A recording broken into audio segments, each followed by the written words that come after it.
بسم اللہ الرحمن الرحیم۔ رسول صلی اللہ علیہ وآلہ وسلم کے لعاب دہن کی برکات و فوائد، حصہ 3۔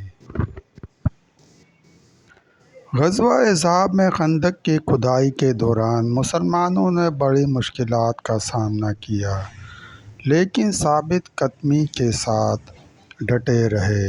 صحابہ رضی اللہ تعالیٰ عنہ بھوک اور پیاس کے عالم میں بھی رسول صلی اللہ علیہ وآلہ وسلم کے حکم کی پیروی کر کے پوری دل جمعی سے خندق کی کھدائی کا کام کرتے رہے۔ حضرت ابو طلحہ رضی اللہ تعالیٰ عنہ فرماتے ہیں کہ ہم نے رسول صلی اللہ علیہ وآلہ وسلم سے بھوک کا شکوہ کیا اور اپنے شکم کھول کر دکھائے۔ سب نے بھوک کی وجہ سے پیٹ پر پتھر باندھے ہوئے تھے۔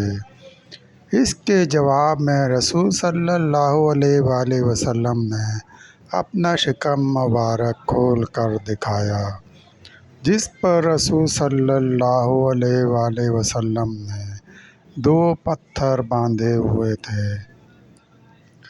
حضرت جابر رضی اللہ تعالیٰ عنہ فرماتے ہیں کہ فاقوں سے شکم اقدس پر پتھر بندھا ہوا دیکھ کر میرا دل بھر آیا۔ چنانچہ میں رسول صلی اللہ علیہ وآلہ وسلم سے اجازت لے کر گھر چلا آیا اور اپنی اہلیہ سے کہا کہ میں نے نبی کریم صلی اللہ علیہ وآلہ وسلم کو اس قدر شدید بھوک کی حالت میں دیکھا ہے کہ مجھے صبر کی تاب نہ رہی۔ کیا گھر میں کچھ کھانا ہے؟ تو بیوی نے کہا کہ گھر میں ایک سا جو کے سوا کچھ بھی نہیں ہے۔ تو میں نے کہا تم جلدی سے اس جو کو پیس کر گوندو۔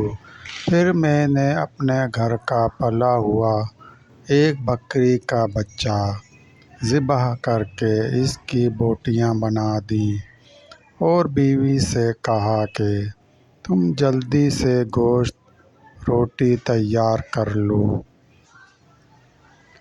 میں رسول صلی اللہ علیہ وآلہ وسلم کو بلا کر لاتا ہوں۔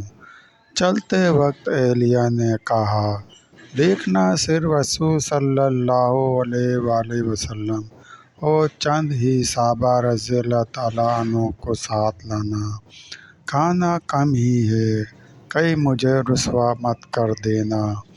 حضرت جابر رضی اللہ تعالیٰ عنہ نے خندق پر آ کر آہستہ سے عرض کیا، یا رسول صلی اللہ علیہ وآلہ وسلم، میں نے ایک سا آٹے کی روٹیاں اور ایک بکری کے بچے کا گوشت گھر میں تیار کروایا ہے، لہٰذا آپ صلی اللہ علیہ وآلہ وسلم صرف چند سا اشخاص کے ساتھ تشریف لا کر تناول فرمائیں۔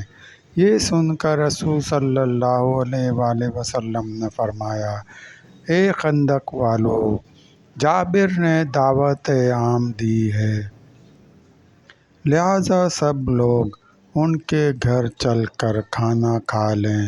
پھر مجھ سے فرمایا جب تک میں نہ آ جاؤں روٹی مت پکوانا۔ جملہ اہل خندق، جن کی تعداد 1000 تھی، آپ صلی اللہ علیہ وآلہ وسلم کے ساتھ آئے۔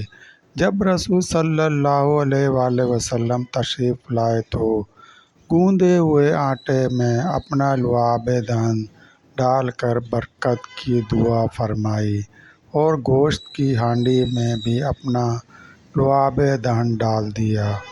پھر روٹی پکانے کا حکم دیا اور فرمایا کہ ہانڈی چولہے سے نہ اتاری جائے۔ پھر روٹی پکنی شروع ہوئی اور لعاب دہن کی برکت سے جملہ ساتھیوں نے سیر ہو کر کھایا۔ اللہ تعالیٰ کی شان کہ 1000 افراد کے کھانا کھانے کے باوجود کھانا اسی طرح بچ گیا جیسے کسی نے کھایا ہی نہ ہو۔ المختصر، جن پاک پیغمبر حضرت محمد مصطفیٰ صلی اللہ علیہ وآلہ وسلم کے لعاب دہن میں اتنی برکت ہے۔ اگر پیغمبر صلی اللہ علیہ وآلہ وسلم کے اسوہ حسنہ پر عمل کیا جائے تو کس قدر برکت ہوگی۔ دوستو، یہ تھیں رسول صلی اللہ علیہ وآلہ وسلم کے لعاب دہن کی برکات کے چند واقعات۔ دوستو، سے مزید واقعات سننے کے لیے چینل کو سبسکرائب کریں اور گھنٹی کے نشان کو لازمی پریس کریں، لائک کریں، شیئر کریں۔ دوستو، ویڈیو دیکھنے کا شکریہ۔